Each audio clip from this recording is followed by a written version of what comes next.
Guess what, Minnie? Oh, what is it, Mickey?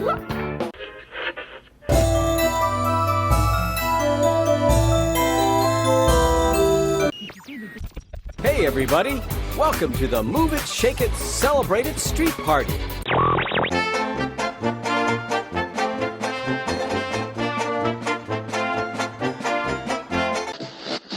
are you hanging around for? Let's go have some fun! WDW Radio, your information station. Hello, my friend, and welcome to the WDW Radio Show, your Walt Disney World information station. I am your host, Lou Mongello, and this is show number 635. And together, this and every week, we'll celebrate the magic of the Disney parks, movies, and more as I take you from the parks to the screens and everything in between here on the podcast, my weekly live video on Facebook every Wednesday at 7:30 p.m. Eastern, community, books, audio tours, blog, and more. Please be sure to subscribe to the podcast in Apple Podcasts and find everything else at WDWRadio.com. So sometimes a show's opening act can be as good as, if not better, than the main attraction. And so this week we're going to look at and count down the top 10 pre-shows in Walt Disney World. I'll then have the answer to our last Walt Disney World trivia question of the week. And then stay tuned to the end of the show for more information, updates, announcements, more details about our WDW Radio inaugural cruise on the Disney Wish, your voicemails, and more. So sit back, relax, and enjoy this week's episode of the WDW Radio Show.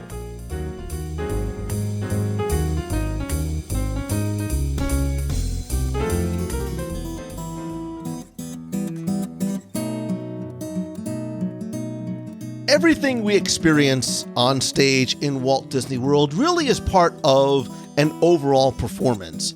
But I believe that each individual attraction is, in fact, a show in itself, and many of these attractions and shows are set up with wonderful and memorable pre-shows.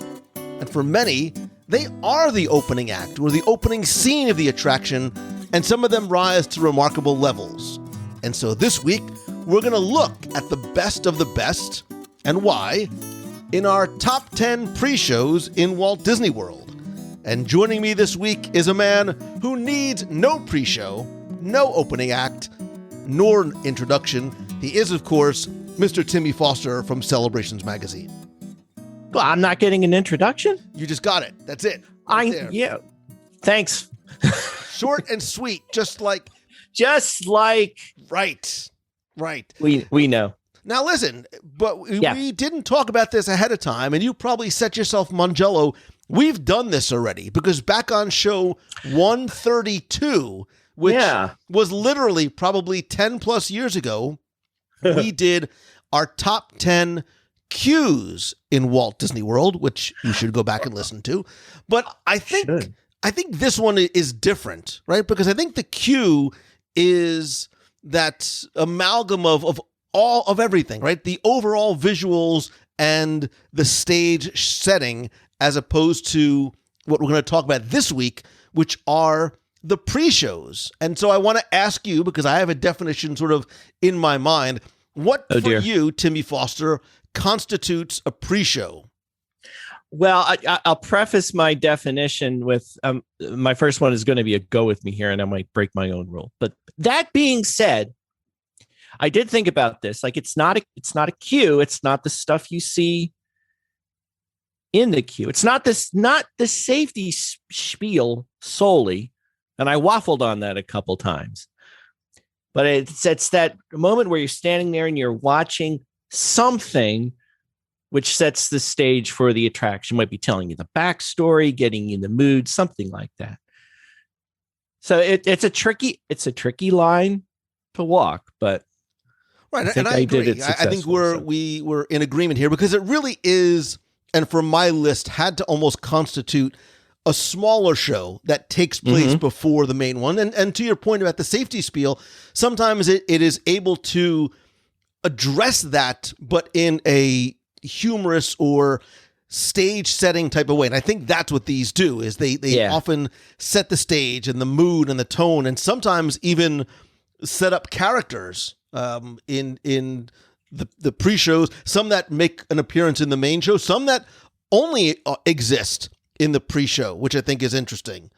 Which makes me think I know one you might steal from me, but I'm going to try and get ahead of you. No, and I'll save those for later because I don't want to take away, because I was like, wow, there are actually some characters that only exist in the pre-show, but did they actually make the list?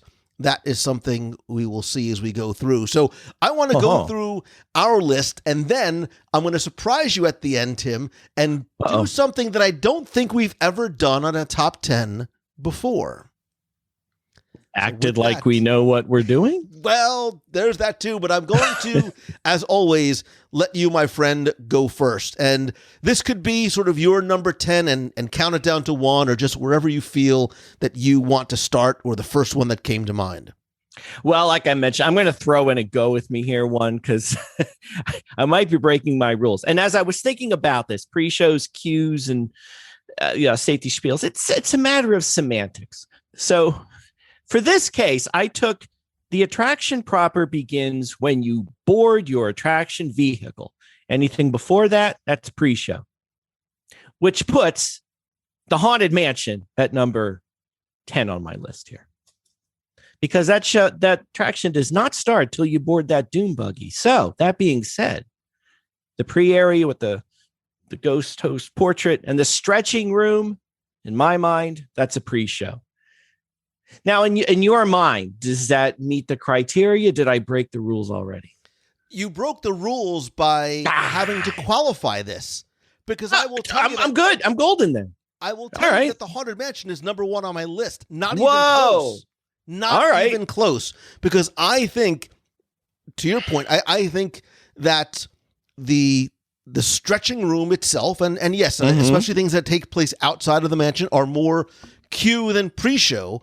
But that effect, that scene, is still incredibly effective and powerful later with the music, the visuals, and everything else. The introduction of that ghost host character, even more so in Disneyland, because it is actually a working elevator. And that iconic script is one that all of us know. Right? We can't remember a lot of things, but we remember this. We know the Paul Frees voices and pauses and inflections, and maybe it's just me, but how often do we find ourselves internally or even outwardly speaking along with him as the tour begins in the gallery and going through the entire pre-show scene? It's amazing. Like, if you listen, how many people follow along to find a way out?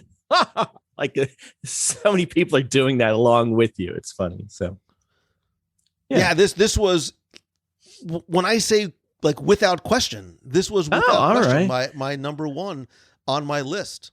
See, I thought I was off in the wilderness somewhere, but give yourself time. Right. I'm sure. We're just getting started here. So there you go. Yep. Stretching room. So Tim's number 10, my number 1. Interesting. It is. Well, it's the way it usually ends up. Right. It'll be interesting to see where and how we meet in the middle somewhere. I'm going to go to what I almost consider, Tim, the opposite end of the spectrum, both in terms of the newness of the attraction, the how different it is from a technological perspective, and I will give you 2 words. Flight of Passage. Flight of Passage is 3 words. I said fly. The quote flight. Now you hear it in your head, right? You can hear that guy in your head, which, by the way, do you know? Because and I know some people have a love and hate relationship with the Flight of Passage pre-show, because a lot of people don't like the uhs and the ums and the which, from what I understand, the line wasn't scripted it that way. He just sort of did it that way as he was going through the script reading and rehearsals with Imagineering, that gave him a lot or a little bit of leeway. But I think, Tim, that and this is where the line gets very blurry between what is a queue and what is a pre-show for Flight of Passage, because I think the queue and the pre-show very much sort of blend into each other. First of all, because there are multiple segments of the pre-show, right? There's the part with Jackie Ogden, and then you move into, well, first you are going into the, where you're being matched with your avatar, and then you go sort of into that second, and then there's a shorter version. There's a longer version sometimes if there's a delay on boarding or disembarking guests from the attraction. So does the pre-show begin with that matching of the avatar? Is it that pre-show video with Jackie Ogden? I think they sort of both qualify as part of the pre-show, but I also feel that the pre-show begins when you see Hank in the tank and you are walking through that queue area. Like it begins and extends further than just the video stopping and starting.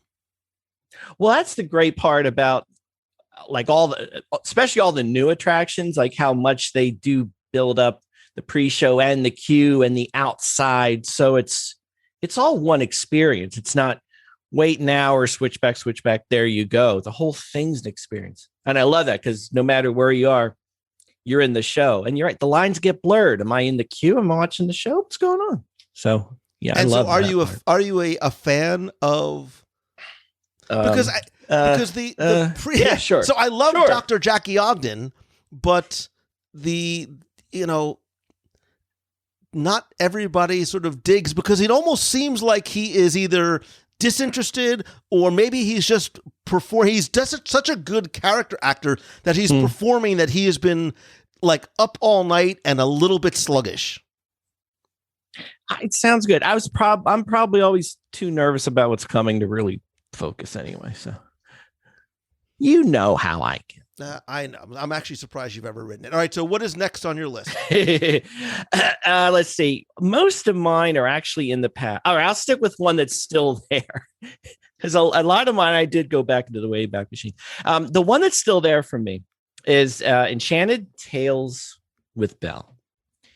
And I maintain for everybody who just thinks of this as a attraction show for little kids, no. Make it a point. You have to see this attraction. And the pre-show area, which takes place in Maurice's workshop while you're waiting for the next show to empty out. First of all, that workshop is filled with all sorts of fun stuff, the drawings and inventions and all that, but it's that magic mirror that comes to life before your eyes. And I just watched a video of it again before we got on the show. And even on my little tiny phone, I'm still mesmerized. One, by how magical it is, and two, just how did they do that?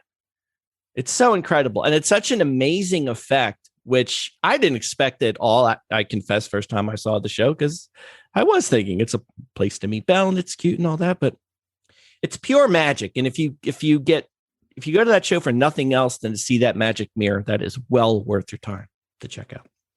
So I'm going to contradict myself, because I had Enchanted Tales on an honorable mention list, because I didn't put it on my list because I believe the pre-show is part of the show. I don't think that it's that blurry line. It's right, that blurry line. There's a distinction, right? Because I think that this attraction is part interactive, it's part show, it's part character meet and greet, and there really is no almost clear delineation between what is, in my mind, a singular multi-scene experience that starts in that cottage with all those gadgets, etc., and that magic mirror is not part of a pre-show, but is actually part of the attraction itself. And I know we're splitting hairs, but I did sort of pull it out for that reason. Well, I vote until I got that shining knight in shining armor mask in my hand, which I keep getting, so I can't appreciate the show. I'd stand in the corner. But till I get that, in my mind, I'm still in pre-show. So semantics, So Listen, as an attorney, you are trained to be able to argue for and defend both sides of a position as needed. I am actually going to contradict myself for a third time. There we go. Because next on my list is one that I could not leave off, even though I'm having a difficult time with that blurriness that we are talking about. Where does the queue end and the pre-show begin?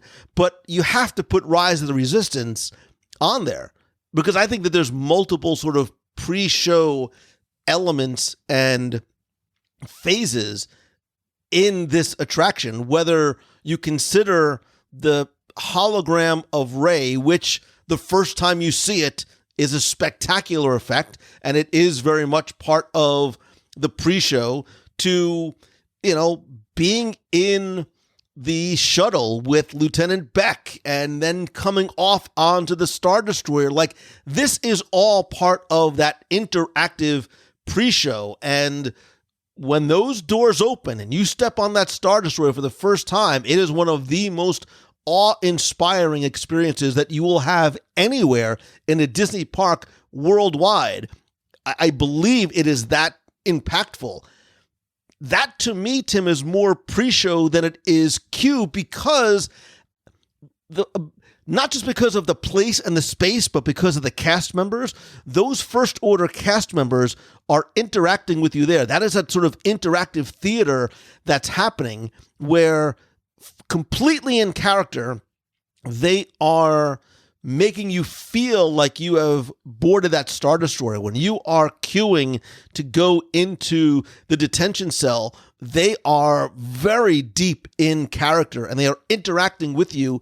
That, to me, all qualifies not as queue, but as actual pre-show. No objections from this side of the court. And this one actually might rank higher than where I'm putting it here the more I start to think about it, because the effects, both digital and real world, and the effect of the cast member interaction really makes the queue. And when we've said this all along about Rise, I think forget about blurring the line between pre-show and actual attraction.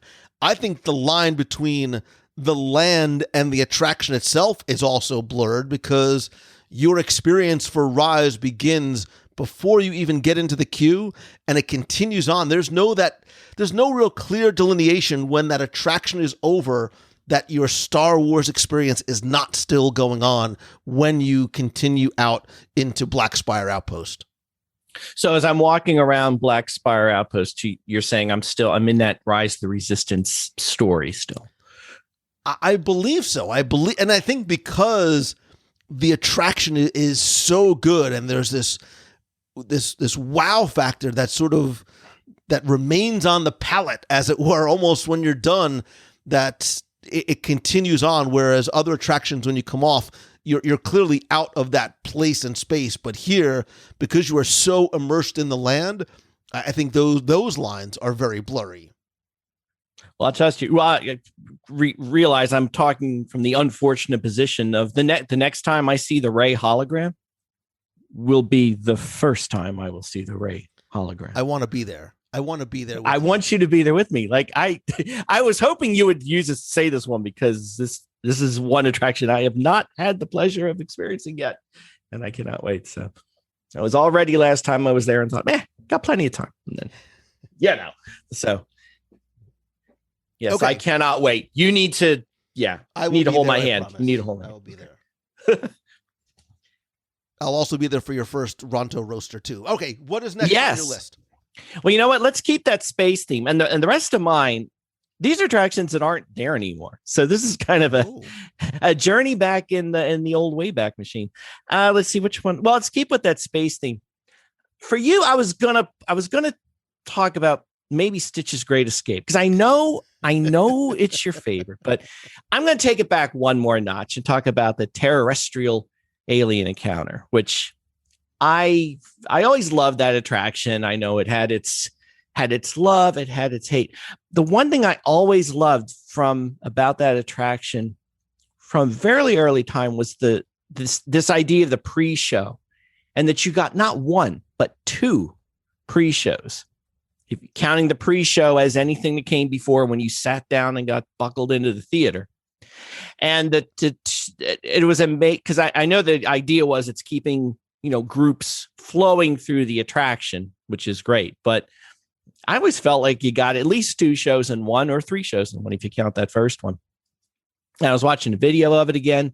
And even in that first show, this is more of the safety. It wasn't a safety spiel, but it's that video screen introduction, which was kind of blurring the line. But man, there's some funny stuff on there, like the announcements of what's going on in the intergalactic metropolis that you're in, the interstellar debate of mission to Mars, history or hoax.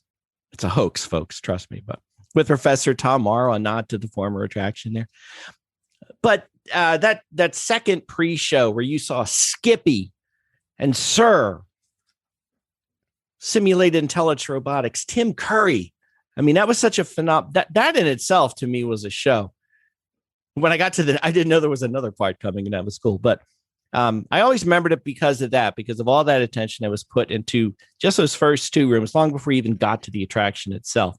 And we talked about that animatronic many, many times, and Tim Curry's voicing and everything else. So one of my favorites from the day one, and I admit I was not scared. I quite loved the blood dripping on my head and the breath of the monster on the back of my neck. It's quite knowing charming. you as I do, I'm surprised it's made it to your list. And I got to tell you, honestly, this is a great pull, Tim. This is a great addition to the list, which it wasn't even on my radar. And I feel guilty because you're right. And the idea of it having that sort of segmented first and second pre-show areas, I loved Tim Curry as Sir. Wait, trivia question.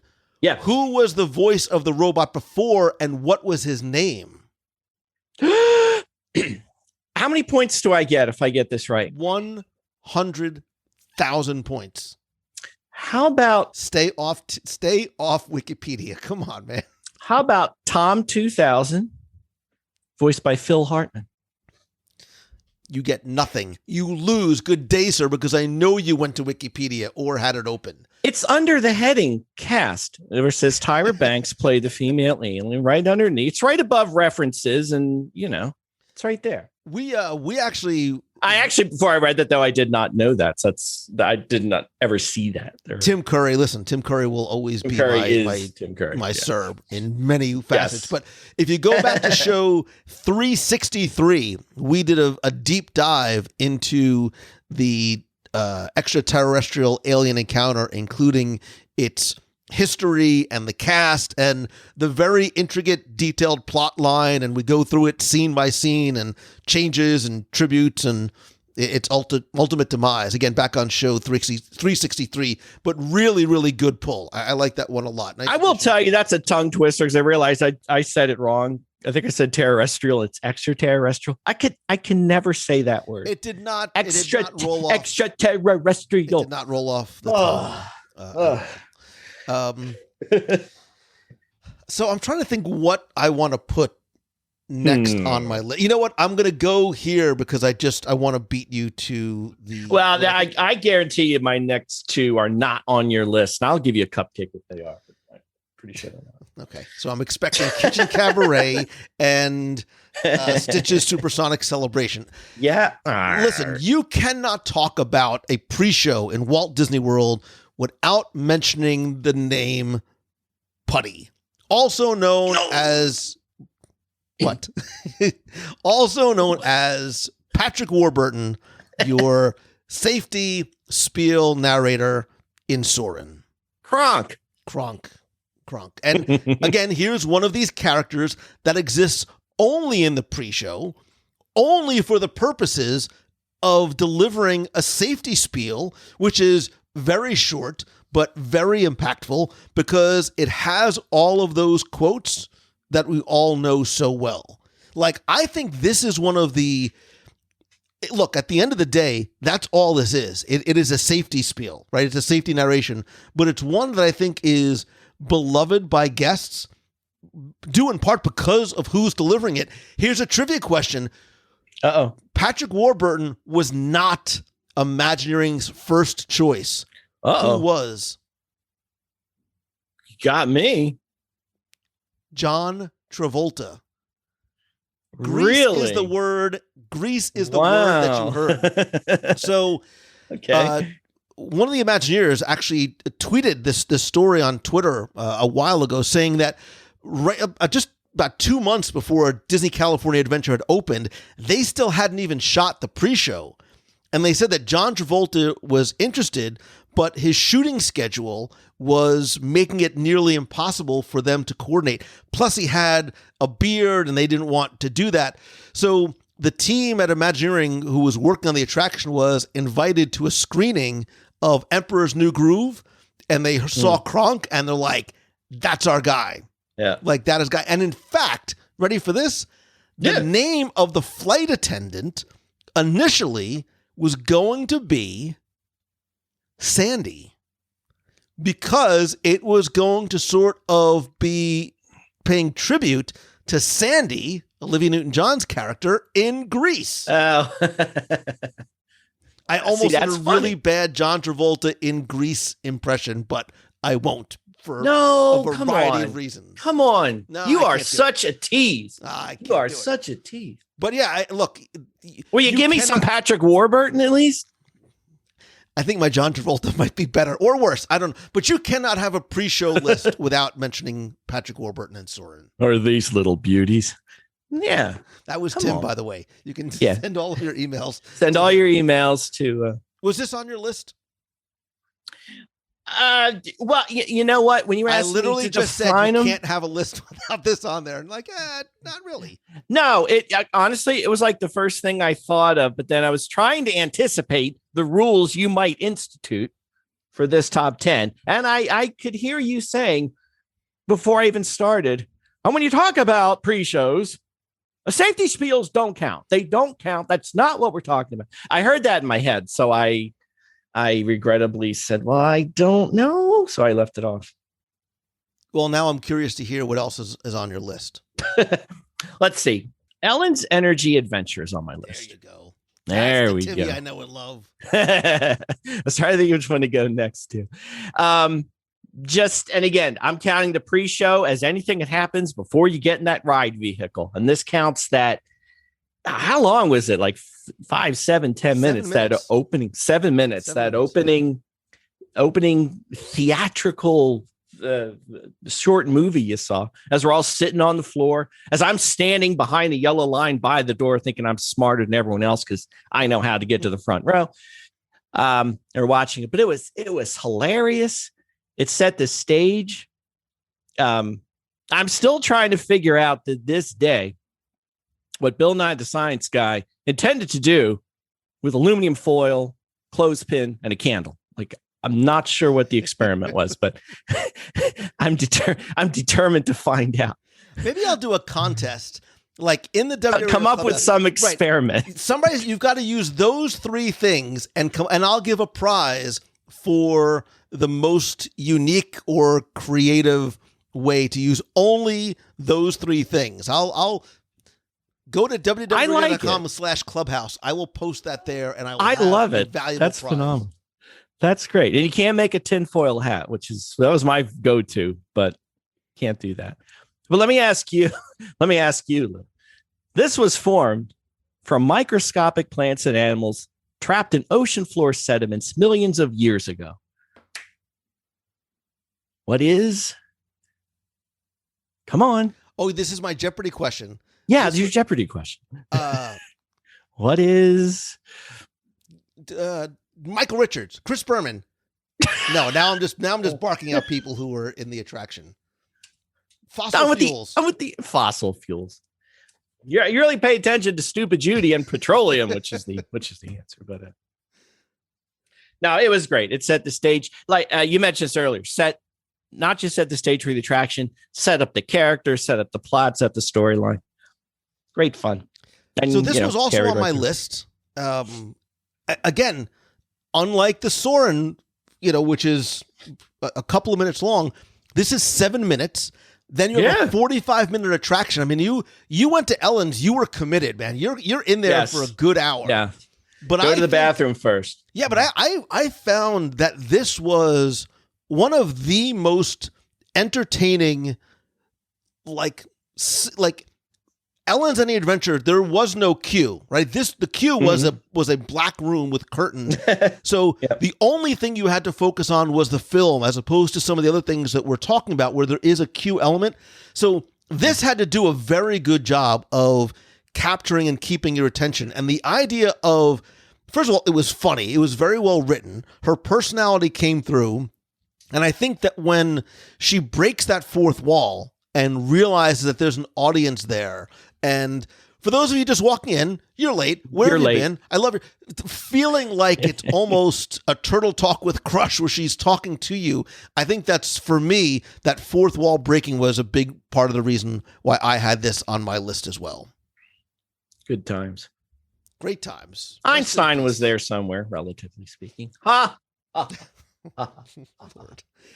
Oh, dear. For the next on my list, you know what? I'm going to go for, and this one's tough too, Tim, because this one too is a lot of the reason why I love this attraction is because of the pre-show, and which is very much part of the queue. And what I mean by that is in Muppet Vision 3D / 4D, the pre-show movie takes place, unlike Ellen's, in a very opposite environment where you have walked through a short queue, but that holding room, that pre-show room, even if the movie didn't play, is part of the pre-show itself. But I'm specifically speaking to the film that shows inside that prop warehouse, from the construction crew to Scooter and Fozzie and the orchestra, and we see, or for some people, they meet Bean Bunny for the first time. So we're seeing all of the characters, right? Miss Piggy's there, Gonzo is there, Sam Eagle's there. We're seeing all of these characters as they are preparing for the show that we're about to see. You are getting the pre-show warnings and safety narrations in there as well. And, you know, Sam's telling you to move all down the roads because it's completely unpatriotic if you don't. I think it's very funny. I think there's a lot of great humor that literally decades later still kills. I still find it really funny in there. So for all those reasons, I absolutely had to put Muppet Vision 3D really high on my list too. Plus you get music, you get a little By the Light of the Silvery Moon with what? Who are the 3Ds? Wait, the who's? The 3Ds. I'm Dinah. Daisy. I'm Dorothy. And I'm Dorothy. Max. Yeah, Max. That was a bad Max. I apologize, but no, you sold me.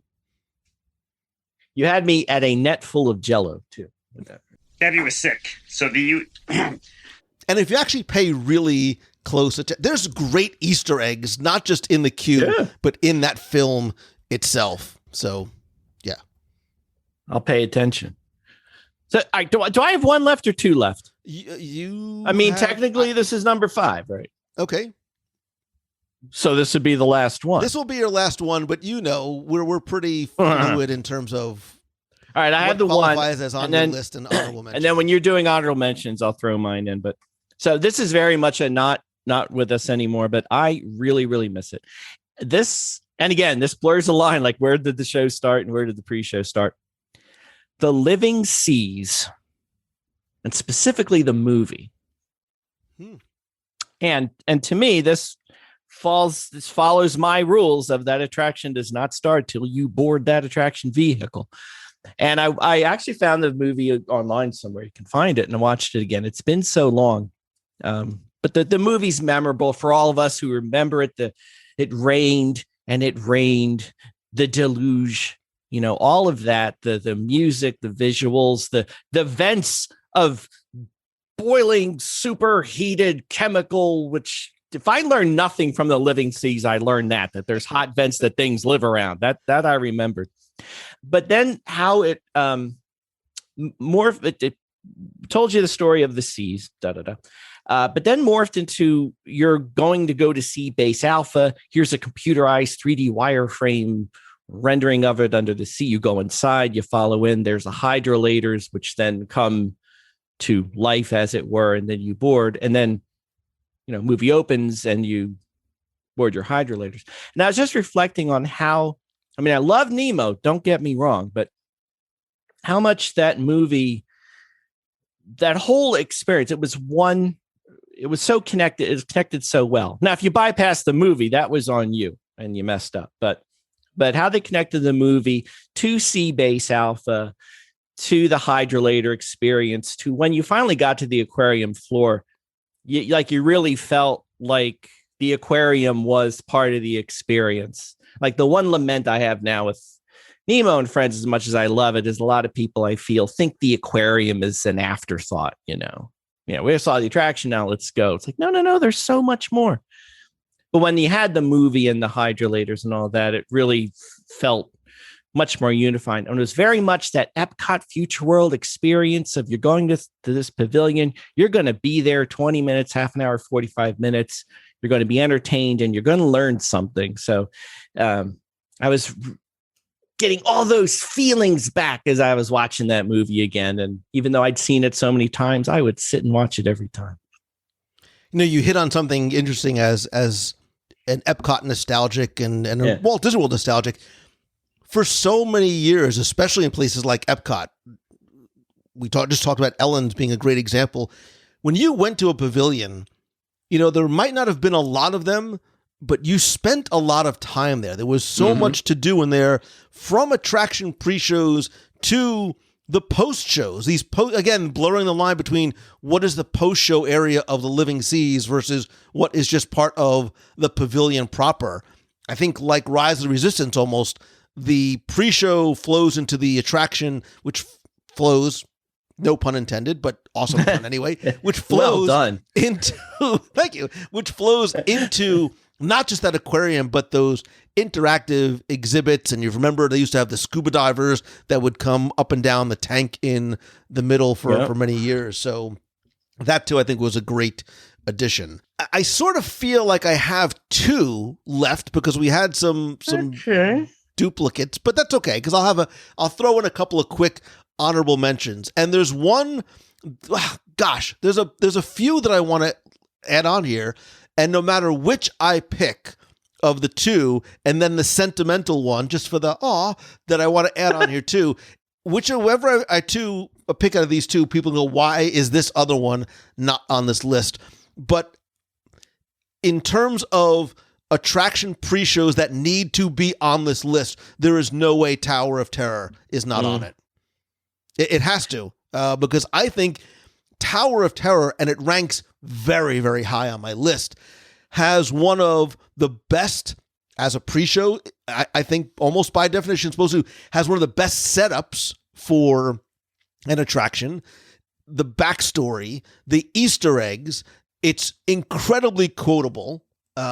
It again, blurring between what is queue, what is pre-show, but even if we just sort of put ourselves in one of those two rooms and you enter into that the lights go down and that narration plays amid the glitz and glitter of the bustling movie town at the height of the golden age.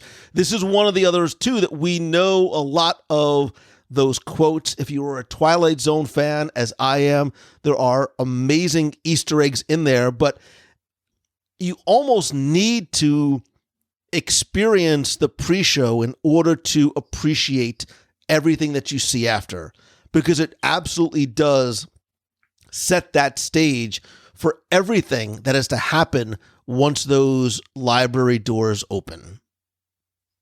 And there's nothing wrong with appreciating the pre-show, even if you take the chicken exit before you get in the elevator. There's nothing wrong with that. I agree 100%. I do. I agree. Because that's the only way I ride. So. Have you never ridden Twilight Zone? No, I've twice. That's fine. Listen, that's cool, man. I get it. Not every attraction, but I am happy. I'm happy that you experience, because again, too. I think almost like Rise, your Twilight Zone experience begins as you start walking down Sunset.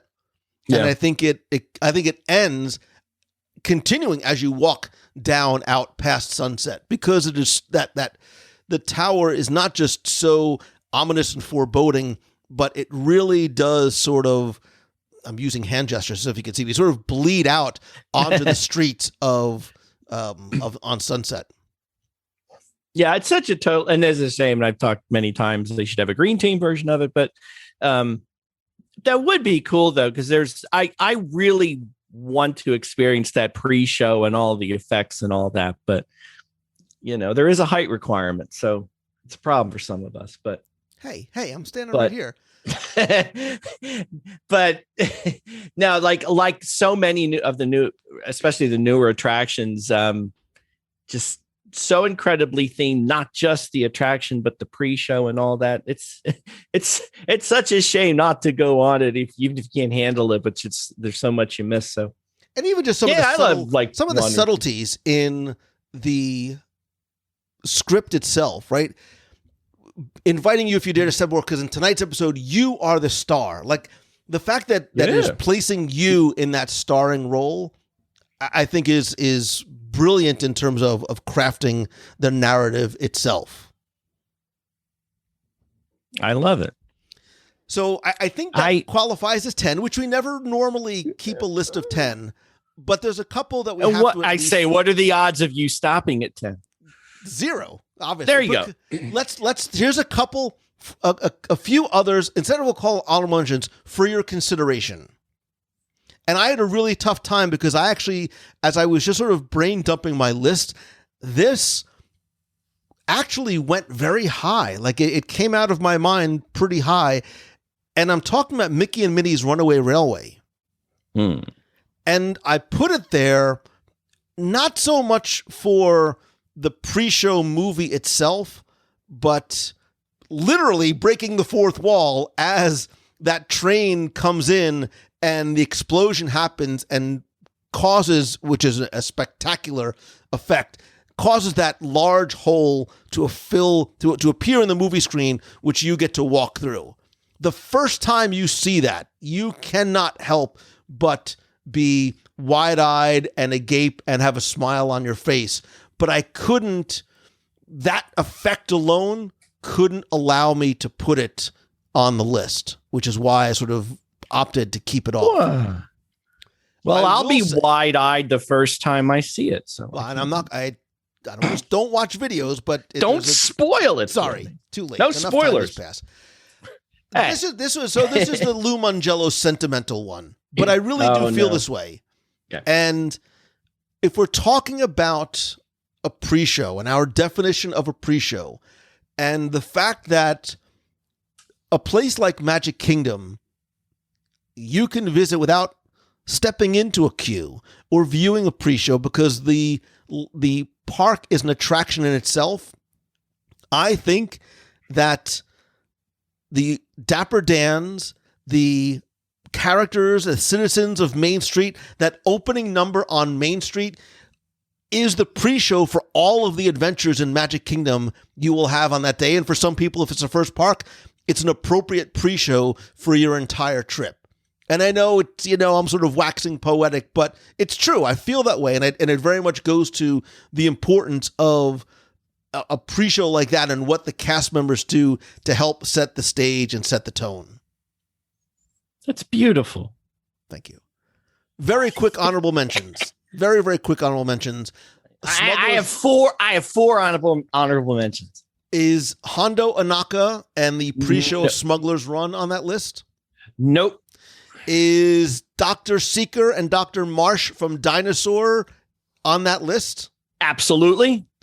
Are the Country Bear Jamboree? Is the Country Bear Jamboree with Melvin, Max, and Buff on that list? Are you insane? Well, no, I was just asking because I figured because Grant Seeker and Dr. Marsh in the pre-show of Dinosaur is, but Country Bears are not. I just wanted to see where you were. No, they are not on my list. I also have, if I can tell you the other ones real quick. You know what? I was going to put a Monsters Inc. laugh floor, on my list, but it kind of blurred the line because I'm really talking about that, what is it, 5-minute pre-show video you get, which is really there to buy time till you get there. But it's funny. Tells you what's going on. Roz doesn't, and there's stuff to see there, but it was kind of blurring the lines at a pre-show or not. So that's why I didn't put it on. You have Mission Space and Test Track and those attractions, which have their own pre-shows. We talked about those many, many times. But those 4 were my honorable mentions. And I won't go into a deep dive on them, but there they are. Yeah, Mission Space was one of those where I had it on and off the list. And it's one of those where characters are introduced that you really don't see again. Right. So, for years we had Lieutenant Dan, and now we have Zoe Washburn. We went from, and I love Gina Torres, by the way, because I'm a huge Firefly fan. Fan. Thank you. The other places. So because we mentioned, let's sort of come full circle. We talk about some of these characters that exist only in pre-shows. Ali Sansan in Star Tours. Bye-bye. Like, again, those the 2 iconic syllables that exactly what you are talking about. You can do this. You can talk about putty and some of those iconic phrases. Bye-bye is all you need from Ali Sansan, which I know a lot of people love. Allison Janney from West Wing, etc. And in the Enchanted Tiki Room, you have Clyde and Claude. I almost put them on my own mention list. I almost put I'm them glad on you my mentioned list. that. Yeah, because they're out there. They're funny. Although I do miss sort of the older version. But they're never seen again. And I think the pre-show of Tiki Room is one of those things that if you can see the whole thing, you absolutely should, as opposed to trying to skip it. Mm-hmm. So agreed. Yeah, I'm glad you mentioned that, 'cause I forgot. I was thinking about that one. I forgot.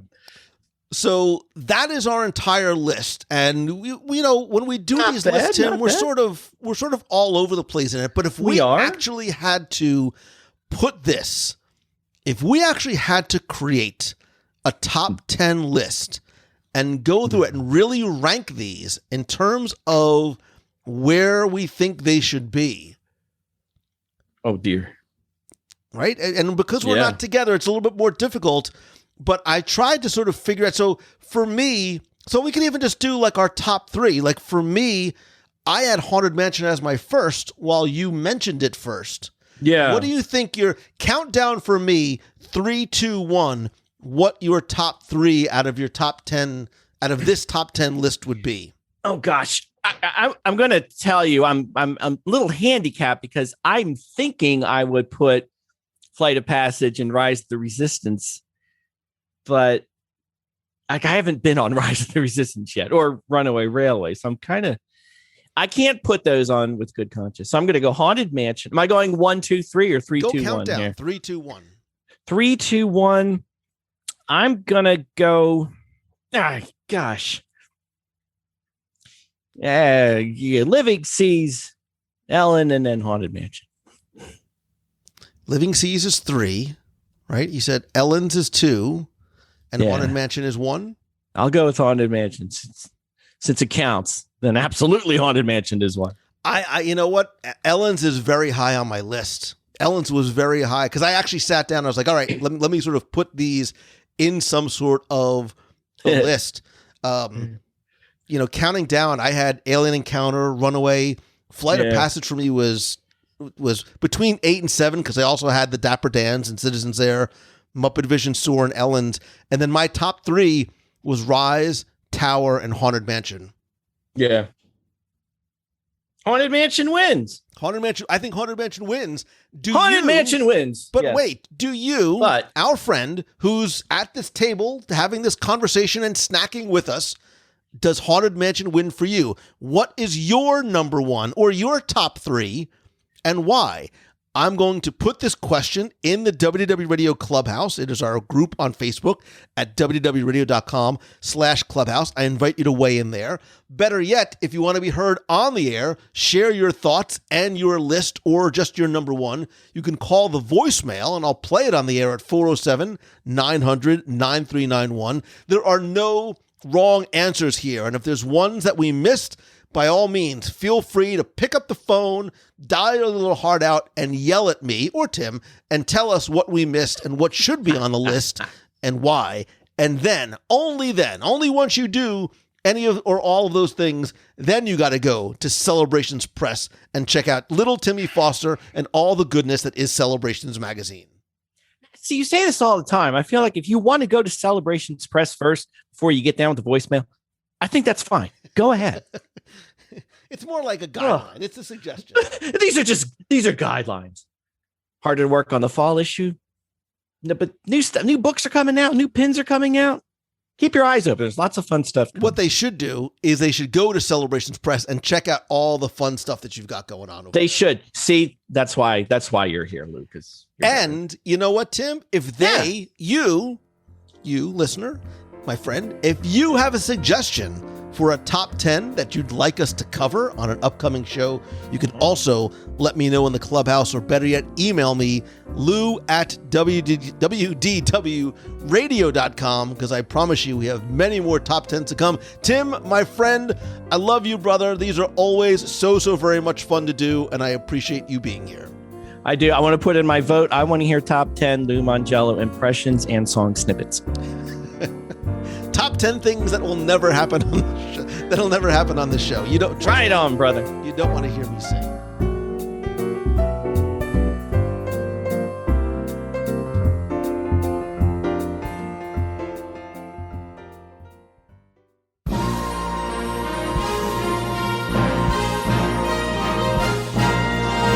It's time for our Walt Disney World Trivia Question of the Week, where I invite you to test your knowledge of Walt Disney World history, or see how well you pay attention to the details, sometimes in what you see, hear, taste, or remember.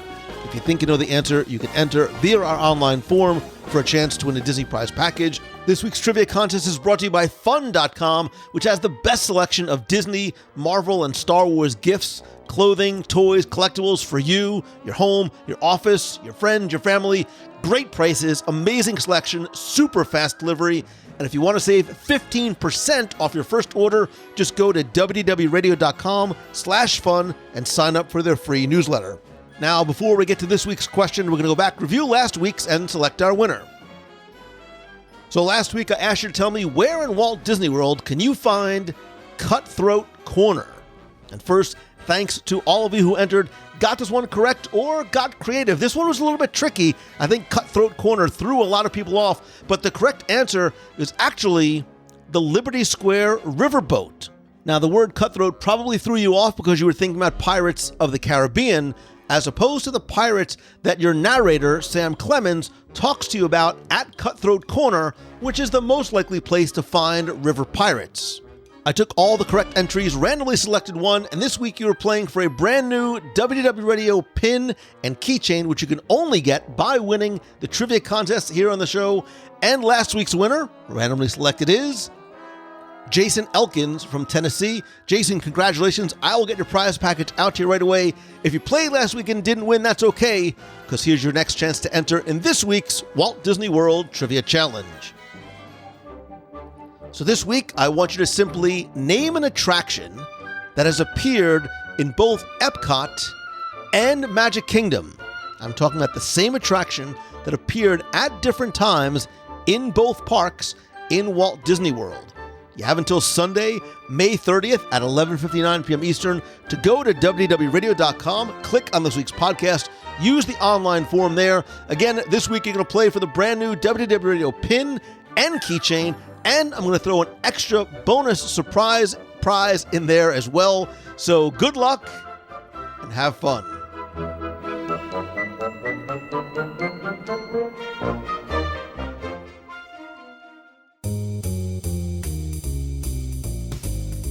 That's going to do it for this week's show. Thank you so much for taking the time to tune in this and every week. Please don't forget to be part of the community and conversation by being part of the WDW Radio Clubhouse over at wdwradio.com/clubhouse. That is our fun, very friendly, family-friendly, welcoming group over on Facebook. Also, please don't forget to join me this and every Wednesday at 7:30 p.m. Eastern for WDW Radio Live, my live video broadcast and chat on Facebook, where we talk not just about this week's show, but my top 5 live Disney Plus pick of the week, questions, contests, and more, And you can also connect with me on social. I am at Lou Mongello on Twitter, Instagram, Facebook, LinkedIn, Pinterest. If you have a question you want me to answer on an upcoming episode, email me, lou@wdwradio.com, or once again, call the voicemail at 407-900-9391. Speaking of community and thanks, I want to thank some of the new and longtime members of the WDW Radio Nation family. I sincerely appreciate your friendship and your support and all that you do to help literally keep the lights on here at WDW Radio. I want to thank some new and longtime members, including Randall King, Anthony Hofgren, Joseph, Ashley Scarpa, and Joseph Ivan Victor. If you want to find out how you can not only help the show, but get exclusive rewards every month, including access to our private Facebook group, live video group calls, monthly care packages from Walt Disney World, all for as little as $1 a month. And don't forget that a portion of the contribution does go to our Dream Team project to benefit the Make-A-Wish Foundation of America. Thanks to you, we've raised more than $450,000 for Make-A-Wish. To find out more, visit wdwradio.com/support. And if I can support you or help you, please visit LouMongello.com to find out how we can work together with one-on-one coaching, being part of my weekly mastermind group, or by having me come speak to you, or I do speak for a living, speak to your conference, your event, or to your school, again at LouMongello.com. Thanks as always to Becky Mencken and the entire team over at Mousefan Travel. They are my recommended travel agency because it's who I love, it's who I use, and who I put my trust in to care for you and your family's next trip to Walt Disney World, Disneyland, or any destination on this beautiful planet of ours. You can visit them over at mousefantravel.com. And as always, my friend, and you are my friend, whether we have met yet or not, all I ask is that if you like the show, please help spread the word. You can do that by simply sharing a link to this or one of your favorite past episodes on social, or just by inviting a friend to tune in and listen and be part of the community. Most importantly, and so very helpful, if you can take just a couple of seconds to rate and review the show over on Apple Podcasts, it is so very helpful. I want to thank some recent reviewers like Laura Elizabeth 22, who says, "It's my favorite podcast. I've been listening to WDW Radio for years, almost 10. I love how Lou's always able to bring the magic of Disney to wherever I am. He has a way that makes you feel like being part of the family, as well as getting you excited for your next Disney adventure. Thank you, Lou, for bringing a little bit of magic and a lot of joy to my life." Thank you, Laura Elizabeth. And Taylor Frey says, "Longtime listener, first-time reviewer. I've loved the WDW Radio show for years. It's such a great way to stay connected to what's new at Disney World, and Lou is an amazing host." Thank you. He's so warm and enthusiastic. You can't help but be happier listening to this podcast. Taylor, Laura Elizabeth, you make me happy by your kind words, and I'm so happy that the show brings you a little or a lot of joy each and every week. And finally, thank you. I know how valuable your time is. I appreciate you spending and sharing it with me. I hope the show does make your day happier, inspires you to be better, and to choose the good, find the good in everything that you do, and pass that good, positive feeling and vibes along to somebody else. I promise you'll make them feel better, you'll feel better, and if we all start doing it, the world will be a better place. I'm just saying. Anyway, thank you again. I love and appreciate you. Hope to see you this Wednesday for WDW Radio Live over on Facebook. So until next time, see ya. What's up, Lou? This is Jason Watson from Meridianville, Alabama. Just got through eating at the boathouse, and we're thinking about you and all the ways that you have made our trip so much more magical, man, and how you've made us think about choosing the good and everything that we do. Just wanted to say thanks. We've had a magical stay here the last week and a half or so. It's May 18th, 2021. And you make things so much more fun and so much more enjoyable here. Just wanted to say thanks again. Pro tip for you guys that are listening to this: go to the boathouse, ask for Susie. She's incredible. Love you, Lou. Love the WDW family. Choose the good. Be the change that you want to see. Keep doing what you're doing. Love you, buddy. Hey Lou, it's Marciano. I was just calling basically kind of to give my thoughts on some of the stuff you were talking about on this past podcast. I'd have to say from my list of things that it's like I wish it had come out of the Disney decade. The first thing, as close as they were, would have had to probably be Roger Rabbit's Hollywood, just because there was so much potential with that character and like everything involved with him, and they just really dropped the ball when those negotiations and that whole plan fell through. I wish we would have at least got Cartoon Spin and MGM Studios, like the like Disneyland has. But I'm also with you on some of the concepts with the hotel. I wish at the very least we would have been able to actually stay in the Hollywood Tower Hotel, as the myths would have you believe was available at one point. And I think probably the third spot on my list, it's a little further down, but really not by much, the Blizzard Beach Lodge, because Blizzard Beach was my favorite Florida water park. I hadn't been to Typhoon Lagoon, but Blizzard Beach was the one for me, basically. I remember going there shortly after it opened, and then again a few years later, I want to say, that was always a favorite park for my family, and I just would have loved to have that whole concept realized. I wanted to leave you with this. Speaking about the pizzeria, Gonzo's Pizzeria, and that whole concept of the animatronic rats, with Ratatouille coming to Epcot, would you think it'd be interesting to see that concept revisited and a themed restaurant to that? Good morning, WDW Radio people. It's Christine Morrison from Flowertown, Pennsylvania. I'm out and about early this Monday morning, and I had to call to say I'm super excited about our cruise on the Wish, because I am going. I can't wait to meet all you people.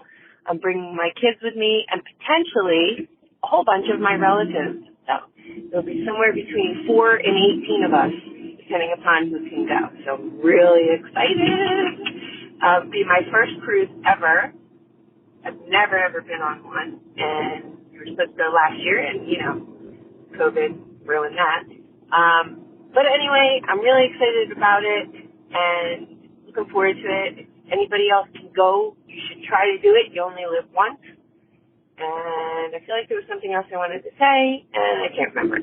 So that's what happens when you get old. Your memory goes to crap. So have a nice day, everybody. Make somebody smile. It's a beautiful day here in Pennsylvania. It's nice and sunny. I think you're going up to the 70s. Woohoo! Have a great day. Talk to you soon. Bye-bye.